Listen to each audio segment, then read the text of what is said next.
অসমৰ পৰা সি নিজে কৈ লৈছে BTR চুক্তিটো যদি আখৰে পালন নহয় তেতিয়াহ'লে সি অসমৰ কোনোবা এজনৰ কেবিনেট মন্ত্ৰীৰ ঘৰত যাই পেলাই বাৰেণ্ডাত ফাঁচি কৈ পেলাই মৰিম বুলি কৈছে। এতিয়া 5 বছৰ কমপ্লিট হ'ব অহা 8 তাৰিখ এপ্ৰিলত। সি নিজে কোৱা মতে 9 তাৰিখত ফাঁচি সি নিজে সুইচাইড কৰিব লাগে। কথা এইটোৱে আৰু কিমান কম। आङो मैया बुंदों आसामनि सासे मन्थ्रिखौ जों दिनै जि सुक्तिखौ खालामगोन बे सुक्तिया जुदि आखरे पालन जायाबा आं नोंनि न' लांगोनायाव थांना सुइसाइड खालामहैगोन होननानै। নিৰ্বাচন অহা 13 নৱেম্বৰত হ'ব। আজি 8 তাৰিখ হ'ল, জাষ্ট 5 দিন মাত্ৰ আছে।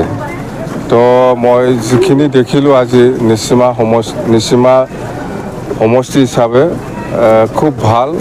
মই খৈলা মহিলা হওক বা আমাৰ মালি বেটা মুঠতে ফাটাবাৰী ঔগুৰি এইবিলাক প্ৰাইমাৰীত মই ঘূৰি পেলাই যিটো দেখিছোঁ ভাল, আমাৰ পজিটিভ ৰেছপন্স।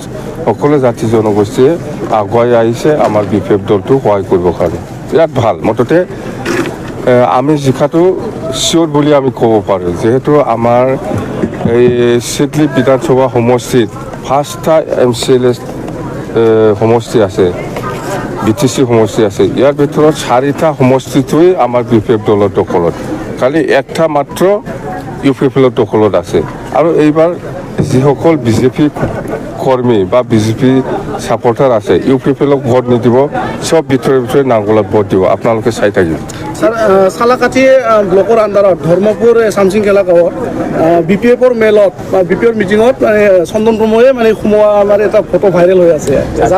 সোমাব পাৰে সোমোৱাটো কি ডাঙৰ কথা, এইটো সোমাব পাৰে। BPFত আহিব নেকি এতিয়া মিটিঙত কৈছে আজি? BPFত আহে নাহে মই একো নাজানো। মুঠতে মই তাক BPFত আকৌ একেলগে কাম কৰিম বুলি মই অনুৰোধ কৰিছিলোঁ, কিন্তু তাৰ কোনো মই ভাল ৰেছপন্স মই আজিলৈকে পোৱা নাই। আজি BPFৰ কোনোবা মিটিঙত যাই পেলাই যদি বহিছে এইটো বেলেগ কথা, তাৰ কথা, কিন্তু আজিলৈকে BPF দলত সোমোৱা নাই। BPF এতিয়া দুবন্ত নাও সেই চাম্মা প্ৰমৰ পৰা সি নিজে কৈ লৈছে BTR চুক্তিটো যদি আখৰে পালন নহয় তেতিয়াহ'লে সি অসমৰ কোনোবা এজনৰ কেবিনেট মন্ত্ৰীৰ ঘৰত যাই পেলাই বাৰেণ্ডাত ফাঁচি কৈ পেলাই মৰিম বুলি কৈছে। এতিয়া 5 বছৰ কমপ্লিট হ'ব অহা 8 তাৰিখ এপ্ৰিলত। সি নিজে কোৱা মতে 9 তাৰিখত ফাঁচি সি নিজে সুইচাইড কৰিব লাগে। কথা এইটোৱে আৰু কিমান কম।